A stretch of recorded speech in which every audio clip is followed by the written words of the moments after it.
শাইখুল ইসলাম আল্লামা আহমদ শফি রহমতুল্লাহি আলাইহি ইন্তেকাল করেছেন গত সেপ্টেম্বর মাসের 18 তারিখ।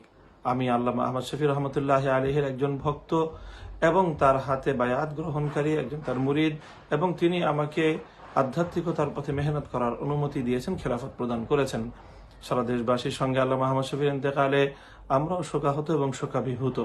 আল্লামা আহমদ শফি রহমতুল্লাহি আলাইহির ইন্তেকালের সময় থেকে আমরা এমন একটি গুঞ্জন শুনতে পাচ্ছিলাম যে যেই মহলটি তার জীবদ্দশায়, তার অন্তিম সময়ে তার ইমেজ এবং তার ব্যক্তির যে সম্মান সেটাকে পুঁজি করে ব্যক্তিগত স্বার্থ উদ্ধার করার অপচেষ্টা যারা লিপ্ত ছিল, আল্লামা আহমদ শফির ইন্তেকালের পরেও তারা তার ইমেজকে পুঁজি করে এখনো পর্যন্ত ব্যক্তিগত স্বার্থ উদ্ধার করার অপচেষ্টার সেই বিপজ্জনক পথ থেকে ফিরে আসেনি।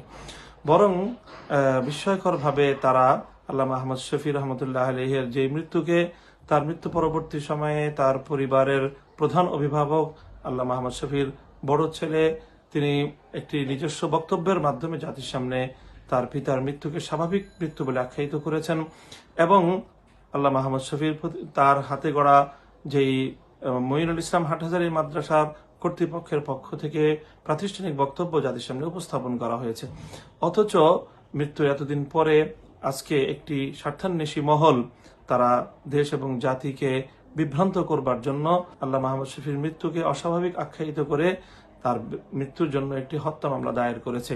আমি বিস্মিত হলাম এই কথা জেনে যে সেই হত্যা মামলার মধ্যে 36 জন আসামি করা হয়েছে, 36 জনের মধ্যে আমার নামটি অন্তর্ভুক্ত করা হয়েছে। অথচ আমি আল্লামা আহমদ শফির মৃত্যুর পূর্বকার সকল পরিস্থিতিতে কখনোই আমি তার কাছাকাছি বা তার পাশাপাশি কোথাও ছিলাম না। কেন তারা এই ঘটনাটি ঘটালো? আমার নাম সেখানে অন্তর্ভুক্ত করার দ্বারাই তাদের আসল উদ্দেশ্যটি এখানে স্পষ্ট হয়ে যায় যে আসলে তারা আমাদেরকে ঘায়েল করতে চায়, বিশেষ করে আমাকে আক্রমণ করে আমাকে তারা ঘায়েল করতে চায়। আমার বিরুদ্ধে এই ষড়যন্ত্রমূলক তাদের কার্যক্রম, এর মাধ্যমে জাতির সামনে তাদের প্রকৃত পরিচয় ফুটে উঠেছে। আমরা দ্ব্যর্থহীনভাবে বলতে চাই যে আল্লামা আহমদ শফি রহমতুল্লাহ আলাইহির ইন্তেকালকে কেন্দ্র করে, তার মৃত্যুর পরে তাকে কেন্দ্র করে, তাকে পুঁজি করে তাদের স্বার্থের এই খেলা, এটা কোনোভাবেই এদেশের ধর্মপ্রাণ মুসলমানরা বরদাস্ত করবে না।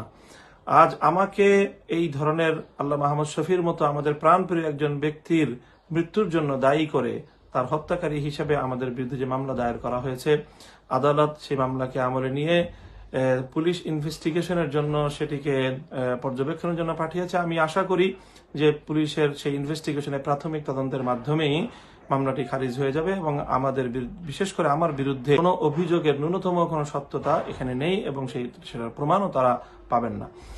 সুতরাং তারা যেই কাজটি করলেন, ঘৃণ্য এই কাজের জন্য তারা আমাকে আল্লামা আহমদ শফির মতো একজন মহান ব্যক্তির মৃত্যুর জন্য হত্যাকারী হিসেবে দায়ী করে তারা মূলত আমার মানহানি ঘটিয়েছে, আমাকে আক্রমণ করেছে অন্যায়ভাবে। আমি ইনশাল্লাহ এই মামলার পর আইনজীবীদের সাথে আলোচনা করে অন্যান্য দায়িত্বশীল এবং ওলামা ইকরামের সাথে পরামর্শক্রমে ইনশাল্লাহ তাদের বিরুদ্ধে প্রয়োজনীয় আইনানুগ ব্যবস্থাও গ্রহণ করবো ইনশাল্লাহ।